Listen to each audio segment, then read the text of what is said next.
Scenario: YK faulted on PRV actuator fault.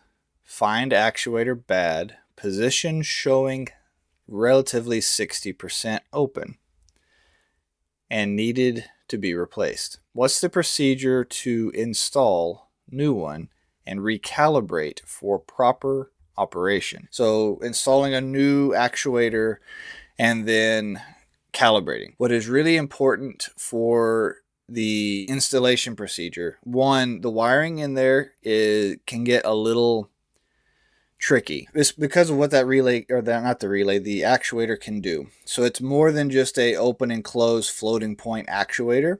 That would be the style that actuator is. It's a floating point design. Ooh, actually I have a picture of this. But the termination points, so we also have relays in there. So this is what that actuator wiring looks like. Yeah, this can get a little complicated. So I'd say this is one thing to really pay attention to. Make sure everything is wired and labeled appropriately, and you're really identifying what goes where. Also, another thing to verify is that depending on how old the machine was that you're replacing the actuator on, make sure that the actual wiring to the new one is exactly the same as the old one, and that things didn't slightly get moved or pivoted around. Because if memory serves, actually this one in this picture was an older one, and the new actuator that replaced it, it wasn't a major difference, but it was just ever so slightly. I don't remember what was different, but I think something was slightly different on the new one. And it took us a minute to sit there and look at the thing and be like, okay, what are we missing here? Paying attention to this wiring is going to be one of the major things that's going to mess you up. So more than just having your open and close power wires, you've also got these the relay up here that is going to identify when the actuator moves into a full closed position, because there's an internal switch in here that gets triggered once it hits its full rotation to one way or the other. And we have to make sure that when we swing into the fully closed position, that relay sends a signal back to the control board so it can verify full closed position. So down here, this is your PRV actuator, this is your VGD actuator. So we'll use this one as our example for now. Probably the most important thing with installing one of these is that we get the vanes. Now I'm just going to use the VGD here as the example. We're going to use we need to make sure the vanes are fully closed at a bare minimum, meaning that actuator has been driven to the full closed position, which this should be a 90-degree actuator.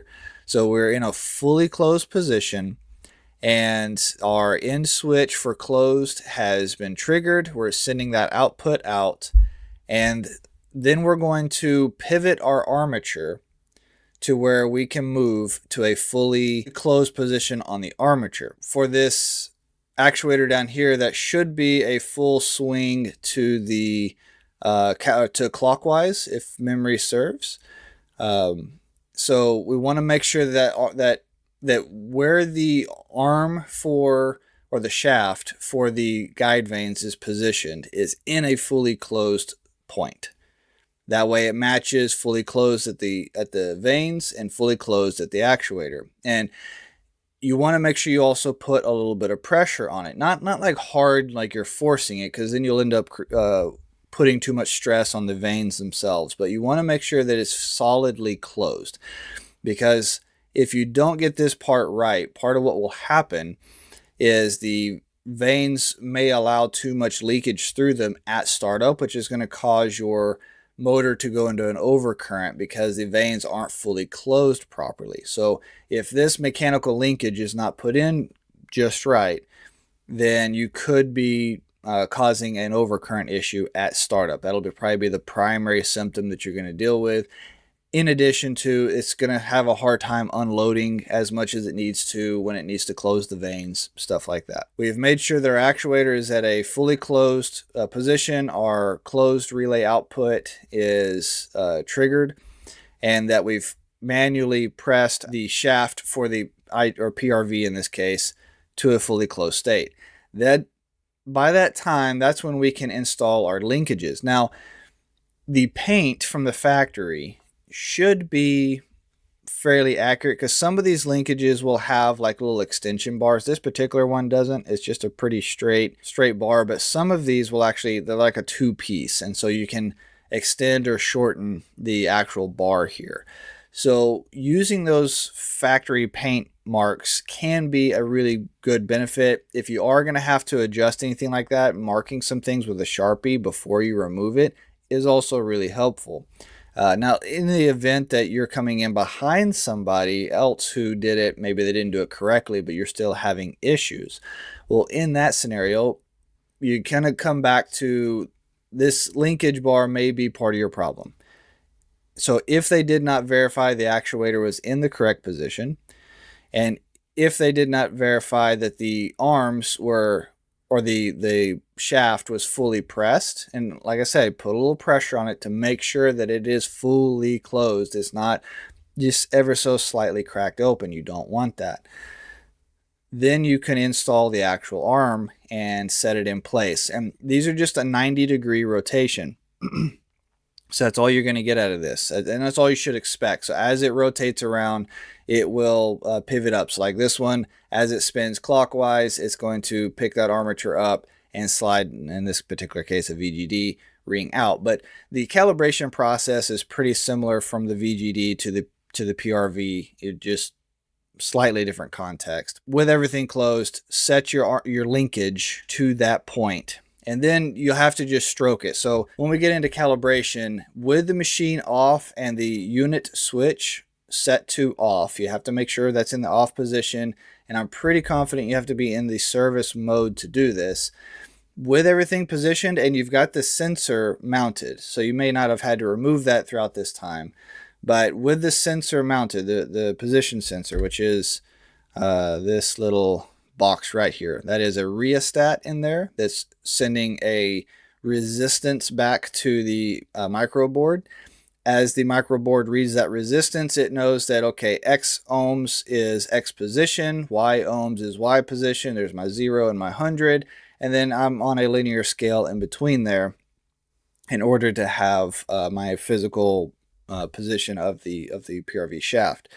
So the easiest way, and I've done this the hard way before, the easiest way is once you get all this positioned, you just initiate a PRV calibration. And the PRV calibration process is going to stroke it all the way to full close. It wants to see the closed relay trigger, and then it's going to rotate back to full open, and it'll rotate the actuator to the 100% position, the 90 degrees. So it's not actually paying attention to what the position sensor is saying at that time. It knows that this actuator takes X amount of time to rotate. I'm going to rotate for that plus a little bit, make sure that we're all the way there. And then it's going to take whatever that ohm reading is and set that on the scale as 100%. Then once you do that, then it basically recalibrated what the ohm values are for 0 and 100% based off of how the actuator is expected to function. If all of that goes correctly, then you should get a calibration passed, and everything will go back to normal functioning from there, and you should be good to go. So that would be the procedure to removing the actuator and then reinstalling it, calibrating it, and then testing it. Make sure that as you're swinging, it's very important that that linkage in between there doesn't get into any kind of binds. It's not going to have any issues getting hung up in a spot. And you just have to watch it. It should be a nice, gradual, easy and smooth flow from 0% to 100% as it's going in between there. Okay, if you see it kind of hiccup or glitch at any point, because you can manually open 100%, close 100% from the panel with the machine. I would do all this with it off. Don't do this with it running. But you can do a manual operation on that PRV. Just watch it. Make sure that it's not binding up at any point, because that will only just cause further failures down the road. Is the process the same as if replacing the VGD actuator? It is important that the VGD be able to go to full open, get calibrated to that point so that it has maximum flow. When I've done mine, I've calibrated mine to full open instead of full closed. So I will make sure that I can get 100% diffuser gap whenever I'm needing it, and then I will just close off as much as that 90 degrees will give me. So I guess that would be one difference that is important here. I'd have to go back to the manual to actually verify how the manual says to calibrate, but that's how I've just done mine intuitively. I've calibrated to full open, move the armature shaft to a full open position, move the actuator to a full open position, set it there, and then allowed it to just verified operation, allowed it to go through its thing. It doesn't have the same calibration procedure but we're not monitoring position. So that's the whole point of calibration for the PRV, is we are actually monitoring the physical position of the vanes, but we don't do that with the VGD. So we don't have a potentiometer giving feedback or reference to that.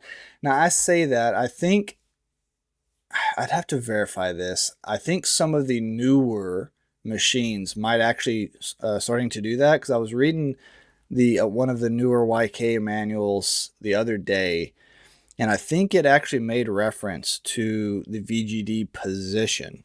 So maybe that's something on a newer model that they've started doing, but for sure the older models that wasn't the case. Long story short, they are slightly different. I calibrate to open. Other than that, most of the process is relatively the same. If you're not already in Chiller Academy, I'd really encourage you to go check it out. Just think about it, right? This is what I do full time. I've committed. I've stepped out of the field, committed my career to this going forward. This is what I've always wanted to do, and to be able to educate, help others, and grow, and help this industry take steps forward. So chilleracademy.com. Like I'd love to be able to work with you over there. We've got a community page. All the lessons have a comment section. That's what I spend a lot of my day doing. If I'm not working on the lesson material itself, then I am in the comments and I'm trying to respond to those as fast as I can, in addition to helping you through email and otherwise. So love to be able to work with you. For all of those that are in the academy, y'all are doing some great work out there. Keep it up. I really appreciate the support and the feedback that you've given.